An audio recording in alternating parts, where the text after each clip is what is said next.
They say every tear that falls in secret is seen by Allah. Some men pay with money, some with time, but the ones who truly find peace are those who finally pay with tears. If you've ever felt distant from your faith, stay with me till the end, because this is the story of a man who lost everything he loved so that Allah could break his heart just enough to heal it. Before the tears, there was pride.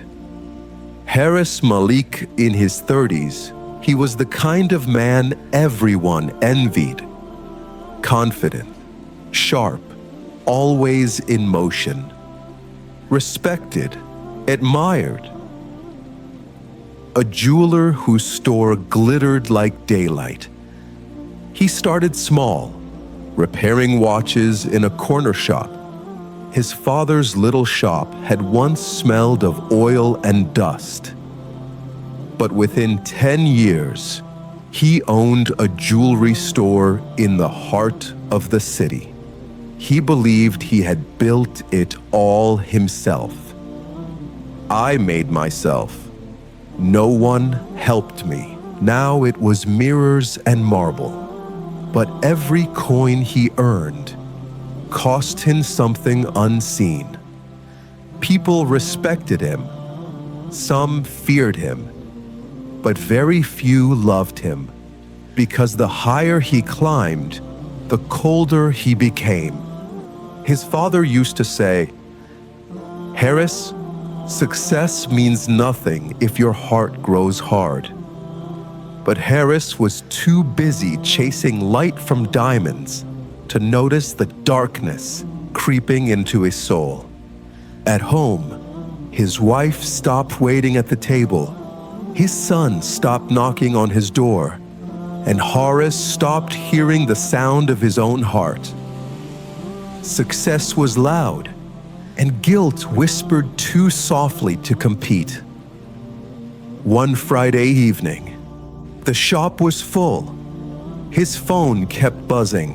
He ignored it. "I'll call later," he said. When he finally answered, it was too late. His father collapsed. A stroke, sudden, severe.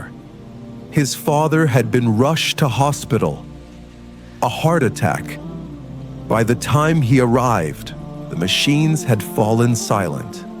A nurse said, "He was asking for you," then added, "He kept saying, 'Tell my son not to forget his prayers.'" He hadn't recited anything in years. He stood by the bed, silent, watching the monitors blink until they went still. Haris stood frozen, money in his pocket, but nothing left to buy. That night, he didn't cry. He couldn't. His heart had grown too hard for tears. Months passed, and the world looked the same. But Haris didn't. He still smiled for customers, still wore gold watches and tailored suits. But at night, he sat in darkness, listening to the echo of a man who used to remind him to pray. He tried to fill that void with money, new cars, bigger house, business expansion. But peace can't be purchased, and tears can't be refunded. Days blurred into nights. Then one evening, as he pulled down the shutters, a thin man appeared outside the shop, rain dripping from his sleeves, eyes calm but tired. "Sir, you dropped this," he said, handing him a wallet. Haris frowned. "That can't be mine." But when he opened it, there it was, his cards, his cash, untouched. When he looked up, the man had already walked into the rain. Haris called out, "Wait!" Yet the stranger kept walking into the rain. He looked at the wallet again. The notes were damp, not from rain, but as though someone had wept upon them. That night, he dreamed of the same man under a streetlight, whispering, "I returned what wasn't mine. When will you?" Weeks passed. His son ran in one morning, waving a report card. "Baba, I got first place."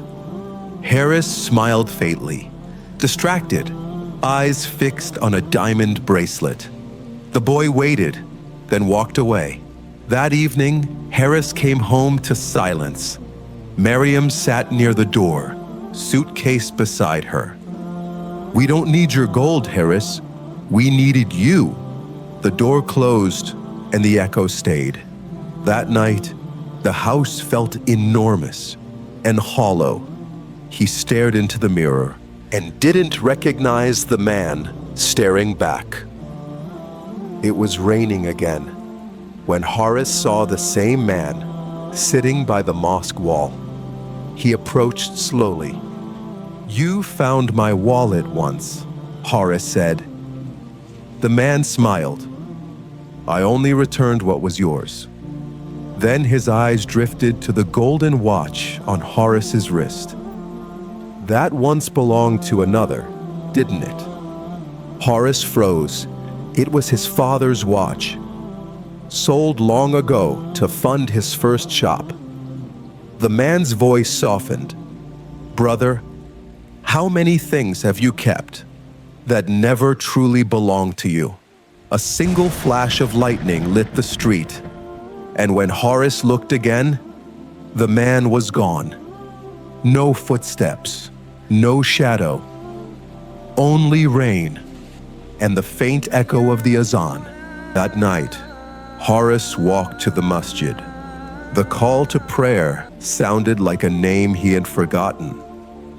He stood at the back, trembling, unsure where to start. So he started with tears. Each one carried a memory, a missed prayer, a harsh word, a father's silence. He whispered, "Ya Allah, I have nothing left but this heart. Please make it yours again." And for the first time in years, peace answered. Months passed. Haris reopened his father's old shop, not to sell, but to serve. He repaired watches for free, greeted everyone with warmth. People asked, "What happened to your big store?" He'd smile.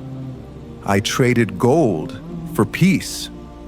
The same wallet sits on his counter, but it holds no cash, only folded notes with names. Each name, someone he once wronged and has since made amends with. He calls it his book of tears. Every time he forgives or is forgiven, he writes another line. One evening, an old man entered, rain dripping from his coat. He smiled. "Your book looks nearly full, brother." Haris looked up, but the man was gone. Just the soft patter of rain, and a single drop shining on the counter, like a tear made of light. Every soul finds its way back to Allah, some through blessings, and some through tears. If this story touched your heart, don't let it fade. Tonight, write one name, someone you need to forgive or seek forgiveness from.